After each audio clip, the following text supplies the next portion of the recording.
আসসালামু আলাইকুম, welcome to super English care. প্রিয় শিক্ষার্থী এবং সহকর্মীবৃন্দ, আজকে আমি ক্লাস 9 এর ইংরেজি বিষয়ের 6.3.1 অ্যাক্টিভিটির একটা নমুনা এসে উপস্থাপন করব। আর এটা হচ্ছে পয়েন্ট বাই পয়েন্ট স্ট্রাকচারে একটা এসে কিভাবে লিখতে হয় সেইটা আমি উপস্থাপন করব।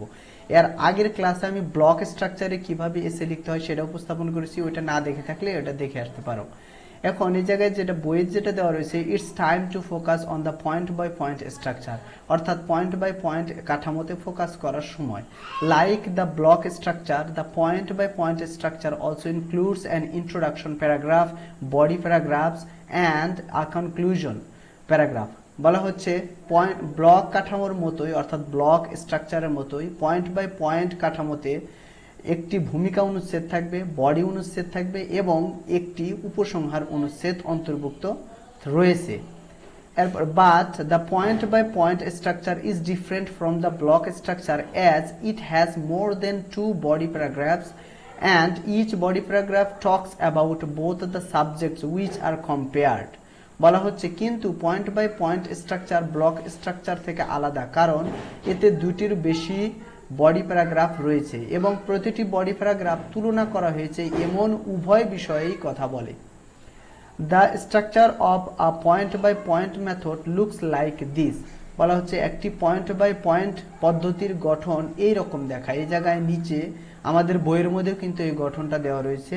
এই জায়গায় বলা হচ্ছে কি প্রথমে থাকবে introduction or an introductory paragraph, অর্থাৎ সূচনা বা সূচনাকারী অনুচ্ছেদ। তারপরে থাকবে বডি প্যারাগ্রাফ 1, এরপরে যে body point of comparison 1, body paragraph 1 অর্থাৎ মিলের পয়েন্ট, আর এই জায়গা হচ্ছে পয়েন্টটা উল্লেখ থাকবে। তারপরে বডি প্যারাগ্রাফ 2, তারপরে বডি প্যারাগ্রাফ 3 এবং শেষে হচ্ছে conclusion or a concluding paragraph. এখন এরপরে হয়েছে ইন দিস এসে, মানে এই এসে 3 points of comparison, both similarities and dissimilarities are talked about in the 3 body paragraphs and each paragraph will focus on a point of comparison. অর্থাৎ এই প্রবন্ধে তুলনার তিনটি বিষয়, তিনটি পয়েন্ট, উভয় মিল এবং অমিল থাকবে। তাহলে তিনটি বডি অনুচ্ছেদ সম্পর্কে কথা বলা হয়েছে এবং প্রতিটি অনুচ্ছেদে একটি তুলনার পয়েন্ট আলোচনা করবে। এখন ইন্ট্রোডাকশন অর্থাৎ introduction paragraph, the introduction paragraph ভূমিকা অনুচ্ছেদ। It's your turn to write the introduction paragraph following the block structure as they are similar.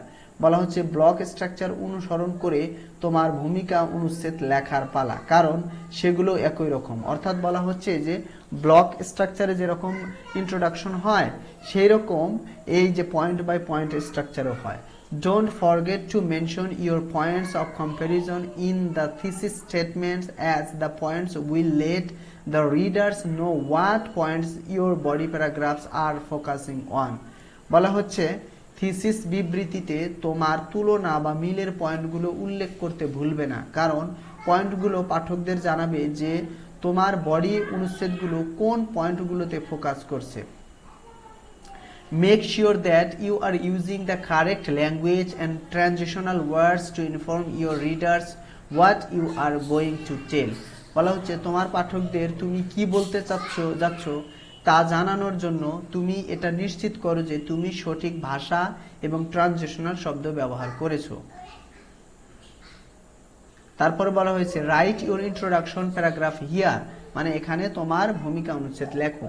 আমি যেটা ভূমিকা অনুচ্ছেদ লিখেছি এই জায়গায়, if we afford which travel should be chosen, আর ট্রেন অর বাস, অর্থাৎ যদি কাউকে অফার করা হয় তাহলে কোন ট্রাভেলটা চুজ করা উচিত, অর্থাৎ পছন্দ করা উচিত, ট্রেন নাকি বাস। আর তাহলে এই জায়গায় এটা কিন্তু হুক অথবা অ্যাটেনশন গ্র্যাবার। তারপর train and bus are the common and used modes of transportation for travel in a country. Though both are land transportation, they differ in a lot of ways. In terms of comfort, risks and facilities, a train journey is more appreciated than a bus journey. আর এইটুকু হচ্ছে আমার thesis statement. আর thesis স্টেটমেন্টে কিন্তু উল্লেখ করতে বলা হয়েছে যে কোন কোন বিষয়গুলো আমরা আলোচনা করব। এই জায়গায় কমফোর্ট, তারপর হচ্ছে রিস্ক, আর তারপর হচ্ছে ফ্যাসিলিটিস। তার মানে এগুলো হচ্ছে আমাদের তুলনার বিষয়। এখন ফার্স্ট বডি প্যারাগ্রাফ বলা হচ্ছে প্রথম বডি অনুচ্ছেদ যেটা, let's explore what would be inside the first body paragraph. বলা হচ্ছে চলো প্রথম বডি প্যারাগ্রাফের ভিতরে কি হবে তা অন্বেষণ করি। To write the first body paragraph follow your thesis, মানে বলা হচ্ছে প্রথম বডি অনুচ্ছেদ লিখতে তোমার থিসিস অনুসরণ করো।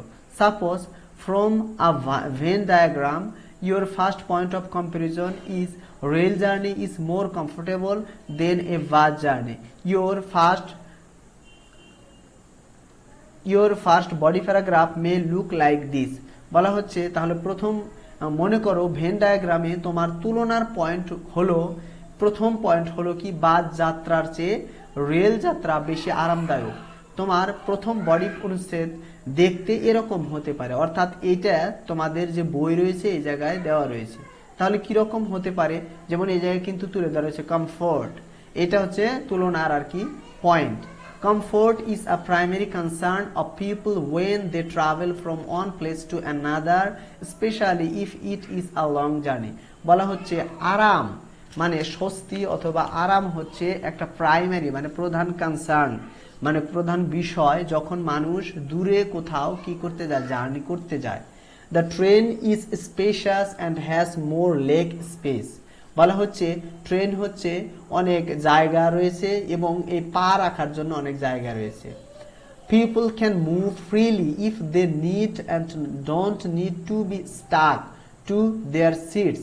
বলা হচ্ছে মানুষ কি করতে পারে, ফ্রিলি অর্থাৎ মুভ করতে পারে, স্বাধীনভাবে চলাফেরা করতে পারে ট্রেনে যদি তার কি দরকার হয়, এবং তাদেরকে দরকার হয় না কি করতে, একটা সিটের মধ্যে মানে স্ট্রিক্টলি মানে লেগে থাকার দরকার হয় না, যেটা বাসে করতে হয়।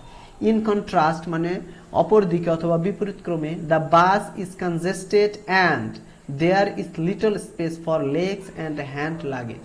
বলা হচ্ছে এই জায়গায় আমাদের কি রয়েছে, বাস খুবই কনজেস্টেড এবং এখানে খুব কম জায়গা রয়েছে কিসের জন্য, আমাদের লাগেজ রাখার জন্য। এরপরে আসতেছে passengers don't have any option to but sit in their seats, মানে প্যাসেঞ্জারদের আর কোনো অপশন নাই সিটে বসে থাকা ছাড়া। If it is a long distance journey sometimes the elderly passenger get sick. বলা হচ্ছে যদি এটা অনেক বড় জার্নি হয়, মানে অনেক বড় বলতে অনেক দীর্ঘ জায়গার আর কি দীর্ঘ জার্নি হয়, তাহলে বিভিন্ন মানে বৃদ্ধ মানুষ যারা রয়েছে তারা সিক অর্থাৎ অসুস্থ হয়ে পড়ে। সো ইটস ক্লিয়ার দ্যাট এটা অবশ্যই কি পরিষ্কার যে both the transports have their distinct features and are different from each other. তার মানে বলা হচ্ছে যে উভয়েরই কি কিছু বৈশিষ্ট্য রয়েছে এবং যেখানে একটা আর একটার চেয়ে ভিন্ন। আমরা আমাদের একটা কিন্তু বডি প্যারাগ্রাফ শেষ করলাম, এরপরে বলা হচ্ছে so right 2 more body paragraphs following your thesis statement. বলা হচ্ছে সুতরাং তোমার থিসিস বিবৃতি অনুসরণ করে আরো 2টি বডি অনুচ্ছেদ লেখো। এখন write your body paragraph two here, এখন এখানে তোমার বডি অনুচ্ছেদ 2 লেখার, যেটা বডি অনুচ্ছেদ এই জায়গায় 2 আমরা এই জায়গায় লিখতেছি। এখন আমি যেটা দিয়েছি এই জায়গায় আমি উপস্থাপন করতেছি। পরের যে ইটা রয়েছে আমাদের এটার পয়েন্ট মানে পয়েন্ট অফ কম্পারিজন, তুলনার বিষয় হচ্ছে কি রিস্ক। এখন এই জায়গায় বলা হচ্ছে আমি যেটা বলেছি risk is another factor that should be considered while travelling, অর্থাৎ রিস্ক হচ্ছে আরো একটা বিষয় যেটা কি করা উচিত, আমাদের কোনো জার্নি করার সময় এটা অবশ্যই আমাদের কনসিডার করা উচিত, বিবেচনা করা উচিত। It is known to all that train journey is less risky than bus journey, মানে এটা সকলের কাছে জানা যে ট্রেন জার্নি হচ্ছে কম রিস্কি মানে ঝুঁকি রয়েছে বাস জার্নির চেয়ে। Bus journey may be flexible because buses are available almost everywhere but it is very risky। বলা হচ্ছে বাস জার্নি কি হতে পারে, ফ্লেক্সিবল হতে পারে কারণ বাস সব জায়গায় পাওয়া যায়, কিন্তু বাস জার্নি অনেক risky. Buses use roads and there is an ill competition of overtaking among the bus drivers, মানে বাস কি করে রাস্তা ব্যবহার করে চলাচলের জন্য, আর এখানে কি করে যারা বাস ড্রাইভার রয়েছে তাদের মধ্যে একটা ওভারটেকিং টেন্ডেন্সি রয়েছে, এর প্রতিযোগিতা রয়েছে। So the risk of road accident is so high in the bus journey, মানে সেই কারণে বাস জার্নিতে কিসের রয়েছে, রোড অ্যাক্সিডেন্টের একটা ঝুঁকি বেশি রয়েছে। অন দি আদার হ্যান্ড মানে অপরদিকে আর train uses its own tracks, বলা হচ্ছে ট্রেন এর যে নিজস্ব ট্র্যাক রয়েছে এগুলা ব্যবহার করে। অ্যাজ এ রেজাল্ট এর ফলে it has no scope of overtaking that may cause an accident, মানে এটার কিন্তু কোনো অপশন নাই যার ফলে ওভারটেকিং করার অপশন নাই, এর ফলে কোনো অ্যাক্সিডেন্ট হওয়ার সম্ভাবনা খুবই কম। সো ইটস ক্লিয়ার দ্যাট দো bus journey is flexible with the availability of buses, a train journey is better because of its being less risky than buses। বলা হচ্ছে যদিও এটা ক্লিয়ার যে এটা পরিষ্কার যে যদিও বাস জার্নি ফ্লেক্সিবল কারণ এর বিভিন্ন জায়গায় বাস পাওয়া যায় এই কারণে, কিন্তু ট্রেন জার্নি খুবই কি ভালো, কারণ হচ্ছে অধিকতর ভালো বিকজ এটা কম রিস্কি। এরপরে আসতেছে right or body paragraph 3 here, মানে এখন আমরা বডি প্যারাগ্রাফ 3 লিখব। ওই জায়গায় আমরা রিস্কের কথা আলোচনা করলাম। এখন আরেকটা point, we should care about some other facilities where a train journey beats a bus journey. এখন আমরা বলেছি যে আমাদের আরো অন্যান্য ফ্যাসিলিটিসের কথা কল্পনা করা উচিত যেখানে বাস জার্নিকে ট্রেন জার্নি বিট করে অর্থাৎ পরাজিত করে। A bus travel may have some facilities, মানে একটা বাস জার্নির অনেক ফ্যাসিলিটিস থাকতে পারে, যেমন ফর এক্সাম্পল উদাহরণস্বরূপ it is a bit faster than a train, a bus can stop at any station besides its certain stop which is impossible for a train. বলা হচ্ছে যে বাস জার্নি একটু ফাস্টার মানে দ্রুতগামী এবং এটা যে কোনো জায়গায় থামতে পারে এর নির্দিষ্ট স্টেশন ছাড়া, যেটা ট্রেনের জন্য কি অবশ্যই এটা ট্রেনের জন্য ইম্পসিবল অসম্ভব। বাট কিন্তু আর train has washroom facilities and it is eco friendly, এবং ট্রেনের ওয়াশরুম ফ্যাসিলিটিস আছে আমরা জানি, এবং এটা হচ্ছে এনভায়রনমেন্ট ফ্রেন্ডলি পরিবেশ বান্ধব। This are unavailable in a bus, আর যেগুলা কি বাসে কি অ্যাভেলেবল নয়। Since both the transports are more or less fast and both have stops, these facilities are overshadowed by the washroom facilities and eco-friendliness of a train। বলা হচ্ছে যদিও মানে দুইটা ট্রেন জার্নি কি মোর অর লেস মানে কম বেশি কি fast দ্রুতগামী, এবং দুটারই কি রয়েছে স্টপেজ রয়েছে এবং অন্যান্য ফ্যাসিলিটিস রয়েছে, কিন্তু এই যে ওয়াশরুম ফ্যাসিলিটিস এবং আরো কিছু ফ্যাসিলিটি ইকো ফ্রেন্ডলিনেস হওয়ার কারণে ট্রেন জার্নি ওইটাকে অতিক্রম করেছে। দেয়ারফর সুতরাং a train journey offers more facilities than a bus journey on an average. বলা হচ্ছে সে কারণে ট্রেন জার্নি কি বেশি ফ্যাসিলিটিস দেয়, মানে গড়ে ট্রেন জার্নি বেশি ফ্যাসিলিটিস দেয়। এরপরে হচ্ছে now it's time to write the conclusion paragraph following the block structure as they are similar. বলা হচ্ছে এখন ব্লক কাঠামো অনুসরণ করে উপসংহার অনুচ্ছেদ লেখার পালা এসেছে, কারণ এগুলো একই রকম, অর্থাৎ ব্লক স্ট্রাকচারের কনক্লুশন এবং point by point structure conclusion একই রকম। Write your conclusion paragraph here, এখন এখানে মানে উপসংহার অনুচ্ছেদ লিখতে বলেছে, আমি যেটা লিখেছি টু কনক্লুড, আমরা জানি এই কনক্লুশনে টু কনক্লুড ইন কনক্লুশন এগুলো আমরা বলতে পারি। টু কনক্লুড দো both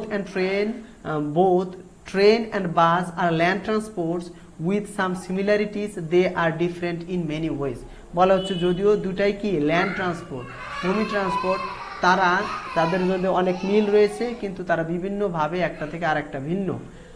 From the differences it is crystal clear that a train journey is more advantageous than a bus journey because it offers more comfort, less risk and more facilities। তার মানে এটা আমরা পার্থক্য যে রয়েছে সেই জায়গা থেকে আমরা একদম পরিষ্কার যে ট্রেন জার্নি কি বেশি সুবিধাজনক, কারণ এটার কি রয়েছে, এটা বিভিন্ন বেশি রকম আরাম দেয়, তারপরে রিস্ক কম এবং আরো অন্যান্য ফ্যাসিলিটিস রয়েছে। The free space inside a train, it's fixed track, washroom and other amenities are facilities একই have made a train travel better than a bus travel। so in my opinion আমার মতে we should prefer a train journey to a bus journey to reach a long destination। তার মানে বলা হচ্ছে আমার মতে আমাদের কি করা উচিত, প্রিফার করা উচিত, প্রাধান্য দেওয়া উচিত ট্রেন জার্নিকে বাস জার্নির চেয়ে, বিশেষ করে বড় মানে কোনো দূরের কোনো রাস্তায় যাওয়ার জন্য। Finally, compile the whole essay and share it in groups and later with the class. বলা হচ্ছে অবশেষে পুরো রচনাটি একত্র করো এবং এটিকে গ্রুপে এবং পরে শ্রেণীতে শেয়ার করো। এই জায়গায় দেখো আমি এটা করেছি একবার পুরো, এই যে এটা হচ্ছে ইন্ট্রোডাকশন, আর আমি এর আগে বলে দিয়েছি এইটুকু হচ্ছে অ্যাটেনশন গ্র্যাবার আর এইটুকু হচ্ছে থিসিস স্টেটমেন্ট, এবং এরপরে দেখো আবার সাজিয়েছি, এরপরে এটা হচ্ছে বডি প্যারাগ্রাফ 1, এই যে পয়েন্ট অফ কমফোর্ট, পয়েন্ট 1 হচ্ছে কি এই যে তুলনার বিষয় হচ্ছে কমফোর্ট। এরপরে দেখো আবার যেটা করেছি যে বডি প্যারাগ্রাফ 2, বডি প্যারাগ্রাফ 2 তে কি দেখিয়েছি এই জায়গায় দেখো,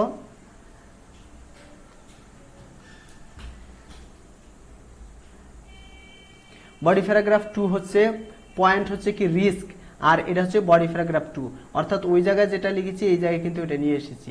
এরপরে হচ্ছে বডি প্যারাগ্রাফ 3, বডি প্যারাগ্রাফ 3, আর এই পাশে হচ্ছে পয়েন্ট 3 আদার ফ্যাসিলিটিস অথবা আদার অ্যামিনিটিস যেগুলো দেওয়া রয়েছে, এবং এরপরে সর্বশেষ যেটা রয়েছে এটা হচ্ছে কনক্লুশন। আর কনক্লুশনে আমরা কি করি, মেইন পয়েন্টগুলো সামারি করি এবং পুনরায় আবার নিজের অপিনিয়নটা ব্যক্ত করা হয়, আর এইটাই হচ্ছে পুনরায় অপিনিয়ন ব্যক্ত করা হয়েছে অথবা রিস্টেটমেন্ট। আর এভাবেই তোমরা কি করতে পারো, এই যে এই প্যারাগ্রাফটা উপস্থাপন করতে পারো। আশা করি ভিডিওটা ভালো লেগেছে। ভিডিও ভালো লাগলে অবশ্যই একটা সুন্দর কমেন্ট করবে এবং পরবর্তী ভিডিও পাওয়ার জন্য অবশ্যই আমার চ্যানেলটা সাবস্ক্রাইব করে পাশে থাকবে। আজকের মতো এখানে শেষ করছি। আসসালামু আলাইকুম।